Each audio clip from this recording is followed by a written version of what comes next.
Good morning बच्चों। आज इतिहास की कक्षा में आप सबका स्वागत है। हम लोग इतिहास के अंतर्गत मेसोपोटामिया सभ्यता के बारे में पढ़ रहे थे। तो उस मेसोपोटामिया में हमें किन चीजों का वो आयात करते थे, किस चीज का निर्यात करते थे, आज इस चीज को ही केवल देखना है। आयात क्या होता है, निर्यात क्या होता है, ये चीज मैं कल ही आपको बता चुकी हूँ। आयात जो बाहर से चीजें मंगाई जाए, निर्यात जो अपने यहाँ से दूसरी जगह।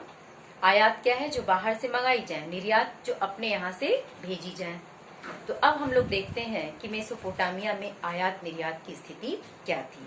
तो देखिए, मेसोपोटामिया में जैसा कि पहले ही हम जान चुके हैं कि यहाँ खाद्य संसाधन काफी अच्छी व्यवस्था थी। खाद्य संसाधन की अर्थात कृषि कार्य यहाँ काफी अच्छे होते थे, लेकिन जो औजार आदि को निर्मित करने के लिए या मुद्राएं कह लीजिए बनाने के लिए, मुहरें बनाने के लिए, मुद्रा या मुहर बनाने के लिए और भी चीजें बनाने के लिए इनके पास खनिज संसाधन उपलब्ध नहीं थे। अर्थात यहाँ खाद्य संसाधन तो उपलब्ध थे, ये कह सकते हैं एक शब्दों में, मोटे मोटे रूप में, कि मेसोपोटामिया में खाद्य संसाधन काफी सुलभ था, उत्तम था, लेकिन खनिज संसाधन की व्यवस्था यहाँ सुदृढ़ नहीं थी। अर्थात खनिज संसाधन यहाँ उपलब्ध नहीं था। तो अगर एक नंबर में ये प्रश्न पूछा जाए कि मेसोपोटामिया में किस संसाधन की प्रचुरता थी, तो मेसोपोटामिया में खाद्य संसाधन की प्रचुरता थी और खनिज संसाधन वहाँ उपलब्ध नहीं था। अर्थात खनिज संसाधन वहाँ का बिल्कुल कमजोर था। दक्षिण के अधिकांश भागों में औजार बनाने, मुहर बनाने और आभूषण बनाने के लिए अच्छी किस्म के पत्थरों का यहाँ अभाव था। जो अच्छे किस्म के पत्थर की आवश्यकता पड़ती थी मुहर बनाने के लिए, आभूषण बनाने के लिए या मुद्राएं बनाने के लिए, उस अच्छे किस्म के पत्थरों का भी यहाँ अभाव था। और इसके साथ साथ पहिए और नाव बनाने के लिए अच्छे किस्म की लकड़ी की भी आवश्यकता कमी थी, क्योंकि ये सारी चीजें खनिज संसाधन से ही जुड़ी हुई हैं। और आप सोचेंगे कि यहाँ नाव की आवश्यकता क्यों पड़ी, तो इसके पहले ही हम लोगों ने पढ़ा है कि वहाँ व्यापार नाव के द्वारा, जल मार्ग के द्वारा होता था। तो जल मार्ग का माध्यम वहाँ क्या था, नाव था। तो निश्चित रूप से नाव को बनाने के लिए अच्छे किस्म की लकड़ी चाहिए, जिस चीज का वहाँ अभाव था। कहाँ, मेसोपोटामिया में। तो इस चीज का आयात वो तुर्की और ईरान से करते थे। तो माने इस कहा यह जाता है कि वहाँ खजूर और पोपले, एक पोपलार कहा जाता है, पोपलार और खजूर जिसकी लकड़ियां कमजोर होती थी, वही वहां मेसोपोटामिया में प्रचुर मात्रा में पाई जाती थी, जिसका उपयोग नाव आदि को बनाने में नहीं किया जा सकता था। तो अच्छे किस्म की लकड़ी बनाने के लिए अच्छे किस्म की लकड़ी और अच्छे किस्म के पत्थर आदि को इन्हें दूसरी जगह से मंगाना पड़ता था। तो इस तरह से औजार, पात्र और गहने आदि को बनाने के लिए यहाँ कोई धातु तो उपलब्ध नहीं थी। तो इन सब सारी वस्तुओं का आयात ये संभवतः अपने पड़ोसी देश से ही करते थे। तो इस पड़ोसी देश में तुर्की और ईरान का नाम आता है, जो खाड़ी पारे के देश है माने जाते हैं। और लकड़ी, तांबा, रांगा, सोना, चांदी आदि विभिन्न प्रकार के पत्थरों का ये आयात करते थे। किस चीज का आयात करते थे? लकड़ी, तांबा, सोना, रांगा, चांदी और अच्छे किस्म के पत्थर आदि का मेसोपोटामिया के लोग आयात करते थे। याद रखिएगा, अति लघु प्रश्न के लिए क्या क्या चीजें थी? लकड़ी, तांबा, रांगा, कांसा, चांदी, सोना, इन चीजों का मेसोपोटामिया के लोग आयात करते थे और अपने पास से कृषि संसाधन यानी खाद्य की चीजें और कपड़े आदि का ये निर्यात करते थे। किस चीज का निर्यात करते थे? कपड़े और खाद्य संसाधन यानी खाद्य संबंधी जो उत्पाद होते थे, तो खाद्य संबंधी उत्पादों और कपड़ों का मेसोपोटामिया के लोग अपने पड़ोसी देशों को निर्यात करते थे। और इस कार्य के लिए इन्हें सामाजिक संगठन की आवश्यकता हुई। यानी जब हम कहीं से आयात और निर्यात करेंगे तो हमें संगठन की आवश्यकता होगी। तो सामाजिक संगठन को बढ़ावा किसने दिया?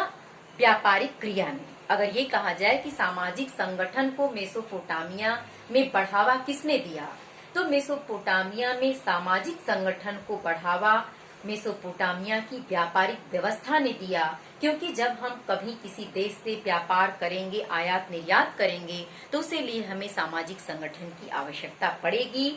और ये संगठन दक्षिणी मेसोपोटामिया के लोगों की ही देन मानी जाती है। ये सामाजिक संगठन किसकी देन मानी जाती है? एक प्रश्न ये भी आपका बना कि ये सामाजिक संगठन किसकी देन मानी जाती है? तो ये सामाजिक संगठन दक्षिणी मेसोपोटामिया के लोगों की ही देन मानी जाती है। इस चीज पे भी आप ध्यान दीजिएगा और इस रेखांकित अंश को प्रश्न के रूप में, उत्तर के रूप में लिखिएगा। इस तरह से कांसा, तांबा, रांगा का मिश्रण जो मिश्रित धातुएं हैं, ये तो आयात की ही जाती थी। इससे मेसोपोटामिया में आजीविका के साधन काफी सुलभ हो गए। किससे? जो ये तांबा, रांगा, कांसा, अच्छे किस्म की लकड़ी, पत्थर आदि का जो इन मिश्रित धातुओं का जो मेसोपोटामिया के लोग आयात करते थे, इन आयात की हुई चीजों से मेसोपोटामिया में आजीविका की सुविधा काफी सुलभ हो गई। लोगों के लिए रोजगार और आजीविका के साधन काफी अच्छी मात्रा में उपलब्ध हो गए। इनका प्रयोग बढ़ई का काम करने में, मनकों में छेद करने के लिए, पत्थर पे मुद्राएं उकेरने के लिए, फर्नीचर में जड़ने और सीपियों को काटने के लिए किया जाता था। अधिकांशतः मेसोपोटामिया के जो हथियार थे, जैसे भाला, तो भाले की नोक थी वो कांसे की ही निर्मित होती थी। एक प्रश्न ये भी पूछा जा सकता है कि मेसोपोटामिया में जो भाले निर्मित होते थे, या भाले की नोक किस चीज से निर्मित की जाती थी? तो भाले की नोक कांसे से ही निर्मित की जाती थी। ध्यान दीजिएगा, भाले की नोक किस चीज से निर्मित की जाती थी? तो भाले की नोक कांसे से निर्मित की जाती थी। अब हम लोग पढ़ेंगे दक्षिणी मेसोपोटामिया का शहरीकरण, मंदिर और राजा की क्या व्यवस्था थी। ठीक है, ये तो आयात निर्यात हो गया। किस चीज का आयात करते थे? तांबा, कांसा, रांगा, सोना, चांदी, लकड़ी, अच्छे किस्म की लकड़ी, पत्थर, तो ये चीजें वो मंगाते थे। क्यों मंगाते थे? क्योंकि इसको मंगाने से क्योंकि इनके यहाँ खनिज संसाधन का अभाव था। खाद्य संसाधन तो थे, खनिज संसाधन का अभाव था। तो ये चीजें मंगा करके ये अपने यहाँ आजीविका की व्यवस्था अच्छी कर लिए। और जब ये भेजते क्या थे? ये कपड़े और खाद्य उत्पादन की चीजों को ये निर्यात कर देते थे। तो इस कार्य से इनका सामाजिक संगठन काफी सुदृढ़ हो गया।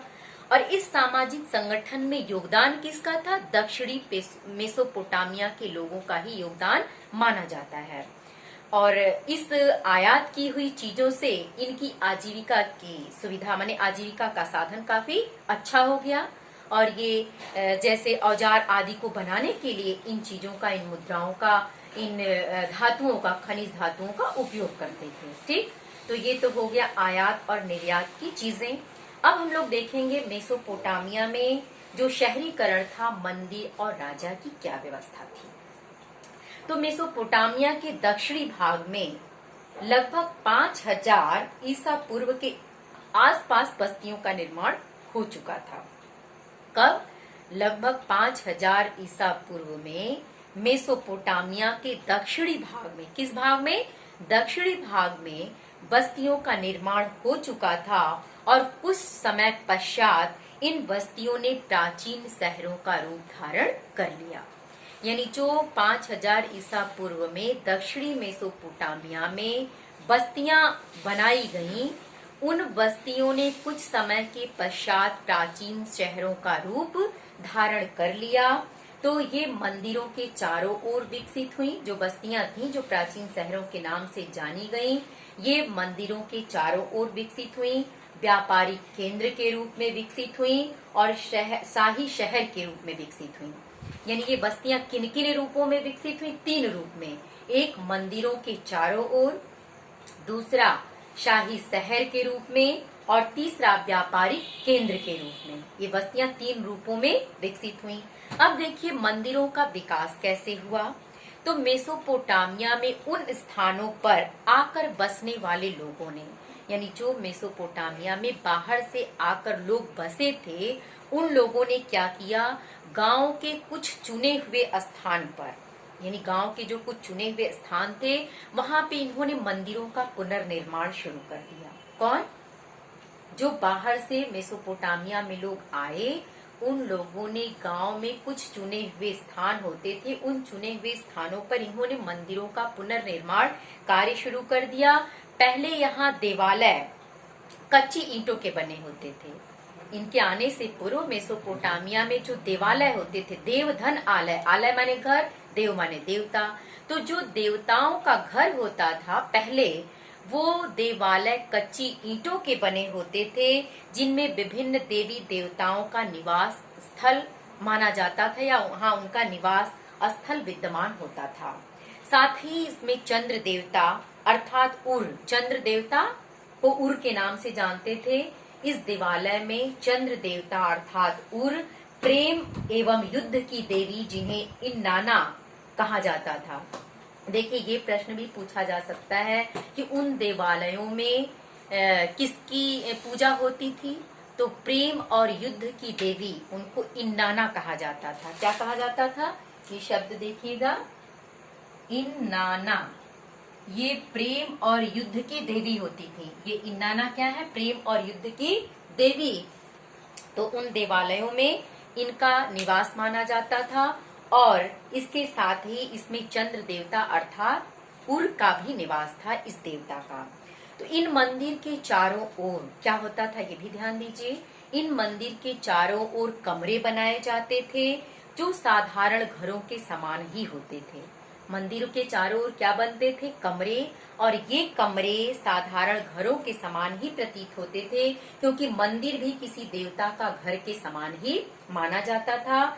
और साधारण घरों की अपेक्षा मंदिर की दीवारें कुछ विशेष अंतरालों के बाद भीतर और बाहर की ओर मुड़ी होती थी, थोड़े उनकी बनावट में अंतर होता था।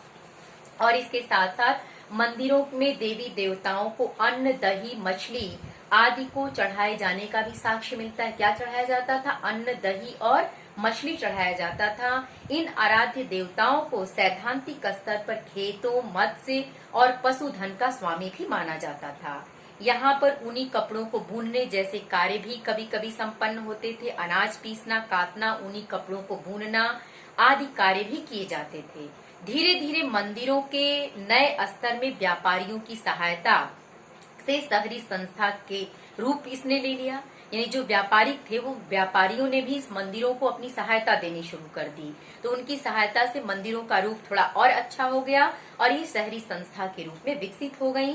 तो मेसोपोटामिया सभ्यता में जो बड़े बड़े मंदिर थे, ध्यान दीजिएगा इस पे, जो मेसोपोटामिया सभ्यता में बड़े बड़े मंदिर थे, वो मंदिर सीढ़ीदार पिरामिड के आकार के होते थे।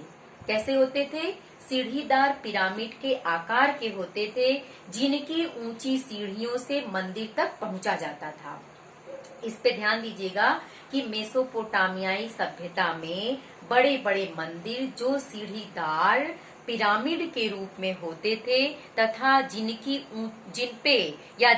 ऊंची सीढ़ियों से, यानी उनकी जो ऊंची सीढ़ियां होती थी, उन्हीं ऊंची सीढ़ियों से मंदिर तक पहुंचा जाता था, जिसे जिगुरत कहा जाता था। ये प्रश्न बहुत महत्वपूर्ण है।